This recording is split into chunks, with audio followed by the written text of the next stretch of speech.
Հայաստանի Հանրապետության քննչական կոմիտեի հատկապես կարևոր գործերի քննության գլխավոր վարչությունում քննվող քրեական վարույթների շրջանակում 2025 թվականի հունվար-մայիս ամիսների ընթացքում վերականգնվել է պատճառված վնասից 3 միլիարդ 39 միլիոն 968 հազար 646 դրամ գումար։ 2025 թվականի այս արդյունքը շուրջ 3.8 անգամ գերազանցում է 2024 թվականի ամբողջ տարվա ընթացքում վերականգնված վնասի չափին։ Այս մասին հայտնում են քննչական կոմիտեից։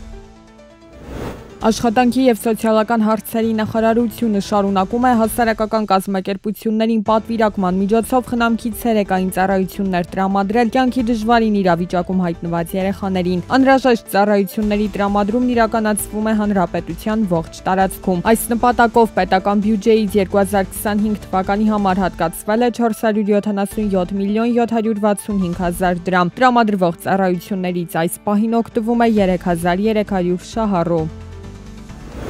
Օվկիանոսի հարցերով ՄԱԿ-ի երրորդ համաժողովի շրջանակում արտաքին գործերի նախարար Արարատ Միրզոյանը ստորագրել է ծովային կենսաբազմազանության պահպանման և կայուն օգտագործման վերաբերյալ միջազգային համաձայնագիրը։ Սա առաջին նման փաստաթուղթն է, որն ընդգրկում է ազգային իրավազորությունից դուրս ջրային տարածքները։ Նույն օրը համաձայնագիրը ստորագրել են 18 երկիր, իսկ ստորագրողների թիվը հասել է 134-ի։ 50 պետություն այն արդեն վավերացրել է։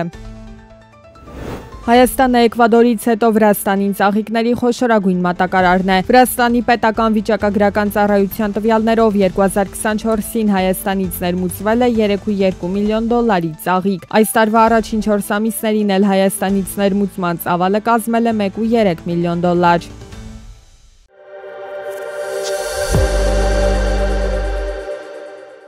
Լոնդոնում հունիսի 15 շարունակվեն Միացյալ Նահանգների և Չինաստանի բարձրաստիճան պաշտոնյաների միջև սկսված առևտրային բանակցությունները։ Կողմերը փորձելու են առաջընթացի հասնել հատկապես հազվագյուտ մետաղների արտահանման վերահսկման հարցում։ Մայիսին Վաշինգտոնը և Պեկինը համաձայնության են եկել փոխադարձաբար նվազեցնել մաքսատուրքերը։ Գերմանիայի տնտեսությունը կարող է ևս 2 տարվա անկման բախվել, եթե Միացյալ Նահանգների հետ առևտրային պատերազմը կտրուկ սրվի։ Գերմանական Բունդեսբանկի զեկույցի համաձայն Գերմանիայի տնտեսական արտադրությունը այս տարի կկրճատվի 0.5%-ով, 2026-ին 0.2%-ով։ Դա կարող է պայմանավորված լինել արտահանման զգալի անկմամբ և ներդրումների վրա ազդող անորոշությամբ։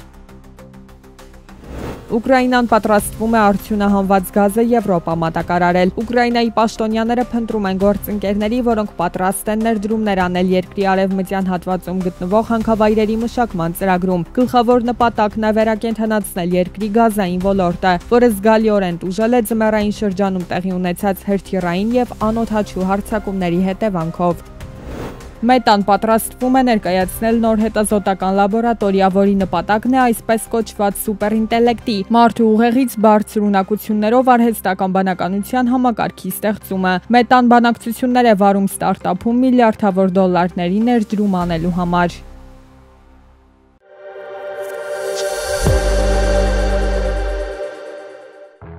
Ամուսնալուծություն, երեխայի տեսակցության հետ կապված գործեր ու ընտանեկան նմանատիպ այլ վեճերով հաշտարարին դիմելը լինելու է պարտադիր։ Ներդրվում է նոր համակարգ։ Ընդհանուր պրոցեսը ուժի մեջ կմտնի հուլիսի 1-ից։ Հաշտարարությունը ի տարբերություն դատական գործընթացների օգնում է, որպեսզի երկու կողմանի լինի այն համաձայնությունը,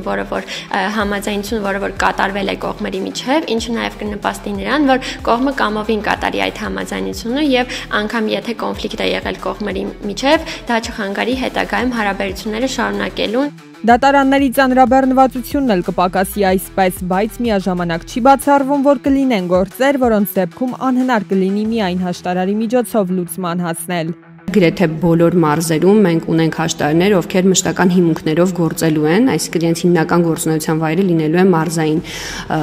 վայրերը, բայց միևնույն ժամանակ նշեմ, որ հաշտարարությունը ունի շատ կարևոր առավելություն, հեռավար հաշտարարության մասին է խոսքը եւ հնարավոր է իրականացնել հաշտարարությունը նաեւ հեռավար տարբերակով եւ այս դեպքում կարծում եմ, որ այդ խնդիրը կարգավորված կլինի եւ նույնիսկ մարզերում, եթե հաշտարարի ծանրաբեռնվածությունը մշտապես գործող հաշտարարի ծանրաբեռնվածություն թույլ չտա այլ գործեր վերցնել, ապա հեռավար հաշտարարություն իրականացնելու միջոցով այս խնդիրը կկարողանանք կարգավորել։ Հաշտարարի ծառայություններից օգտվելը վճարովի է, պատասխանատուները սակայն վստահեցնում են, անկախ այս հանգամանքից արտադատական տարբերակով խնդիրներին լուծում տալը առավել ձեռնտու է, թե ֆինանսական, թե ժամանակային առումով։ Հաշտարարի ծառայություններից օգտվելու նվազագույն սակագինը 10,000 դրամ է։ Եթե գործընթացը երկարում է, այս գումարին ավելանում է ժամավճար։ Անգամ եթե կողմերը չեն կարողանում գալ լուծման հաշտարարության միջոցով, որոշակի առումով փորձը ցույց է տալիս, որ հետագայում գնալով դատարան կողմերը ավելի լավ են պատկերացնում, թե վեճը ինչու է առաջացել, միմյանց դիտարկումները, քանի որ հաշտարարության ընթացքում ինչ որ աշխատանք է կատարվում, փորձելու միմյանց հասկանալ, տեսակետները, բանակցային, այսպես ասած, կողմերը հասկանալու առումով եւ արդյունքում կողմերը նաեւ դատարանում ավելի իրազեկ են միմյանց տեսակետին։ Հայաստանի Հանրապետությունում արտոնագրված բոլոր հաշտարարների ռեեստրը ներկայացված է e-mediation հարթակում։ Հենց այստեղից էլ կարող եք ընտրել հաշտարարին, կապվել նրա հետ ու ընթացք տալ ձեր գործին։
Վիճակագրական կոմիտեի հրապարակած տվյալների համաձայն 2025-ի հունվար-ապրիլին Հայաստանում արտադրվել է 12998 տոննա միս։ Նախորդ տարվա համադրելի ցուցանիշի համեմատ արտադրության ծավալները աճել են 9.3%-ով։ Միևնույն ժամանակ երշիկեղենի արտադրությունը նվազել է 12.3%-ով, իսկ մսի կիսապատրաստվածքների արտադրությունը աճել է 24.3%-ով։